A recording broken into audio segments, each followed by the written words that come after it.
प्याज का रस लगाते हुए मैंने लोगों को देखा, कई लोगों को दही भी लगाते थे कि दही के साथ में कुछ नींबू लगा लिया कि क्या ये सारे उपाय काम आते हैं?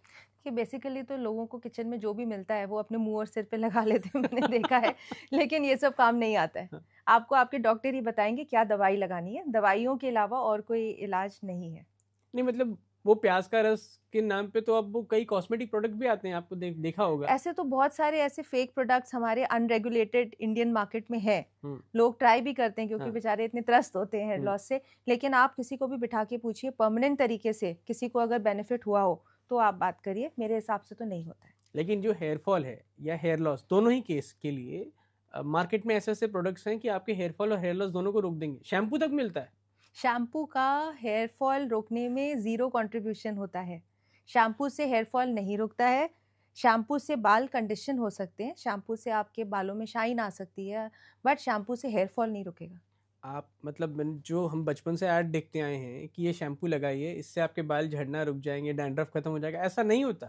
नहीं, डैंड्रफ अलग चीज़ है। हाँ। शैम्पू से डैंड्रफ कंट्रोल में आएगा, हाँ। लेकिन हेयर फॉल नहीं रुकेगा। हाँ, डैंड्रफ से बाल टूटते हैं। हाँ। तो जब आपने शैम्पू लगाया, आपका डैंड्रफ कंट्रोल में आ गया, तो हेयर फॉल भी बेटर हो जाएगा। हेयर क्योंकि वो टूट के गिर रहे हैं, बाल जड़ों से नहीं जा रहे हैं। लेकिन जहाँ पे आपका जेनेटिक बॉल्डनेस है, जहाँ जड़ से बाल जा रहे हैं, वहाँ पे शैम्पू काम नहीं करता है। कोई भी शैम्पू काम नहीं करता? कोई भी शैम्पू काम नहीं करता है। वो इतने सारे महंगे महंगे शैम्पू आने लगे, आपने देखा होगा कई ऑनलाइन प्लेटफॉर्म पे अवेलेबल हैं। वो कहते हैं ये कर लो, ये लगा लो, इससे ऐसे करो। देखिए, शैम्पू का रोल है, जैसे आपने अपने बालों में कोई ट्रीटमेंट कराया, केराटिन ट्रीटमेंट कराया, रिबॉन्डिंग कराई, तो आपको एक सल्फेट फ्री, एक पर्टिकुलर पीएच, माइल्ड पीएच का शैम्पू यूज़ करना है। उससे आपके बाल प्रोटेक्टेड रहते हैं क्योंकि उन शैम्पू में केमिकल्स नहीं है, विच इज़ गुड। डैंड्रफ है तो आप शैम्पू लगाएंगे तो डैंड्रफ कंट्रोल में आएगा, हेयर फॉल रुक जाएगा। मैं फिर रिपीट कर रही हूँ, हेयर फॉल में शैम्पू काम कर सकता है, ठीक है, लेकिन हेयर लॉस में शैम्पू काम नहीं करेगा। मतलब जहाँ गंजापन है वहाँ शैम्पू लगाने से बाल नहीं आते। और ये जो कहा जाता है कि सरसों का तेल, जैतून का तेल, ऑलिव ऑयल, ये लगाइए, इससे जड़ों को लगाइए, यूं मसलिए तो फिर आपकी जड़ें मजबूत होंगी और बाल गिरना बंद हो जाएंगे, ऐसा होता है? देखिए, मैं वैसे तो आयुर्वेदा की बहुत फ़ैन हूँ। I am a ardent believer of Ayurvedic science, हमारी अपनी कल्चर है। लेकिन मैं खुद आयुर्वेदिक ट्रीटमेंट्स लेती हूँ, लेकिन बालों को हाथ नहीं लगाने देती। क्योंकि तेल से आपके बाल झड़ने नहीं रुकते हैं।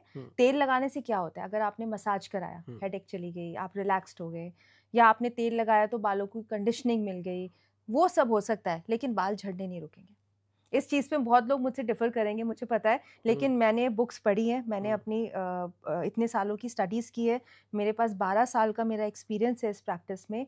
ऑयलिंग से बाल झड़ने नहीं रुकते हैं, स्पेशली जो बॉल्डनेस वाला कंडीशन होता है।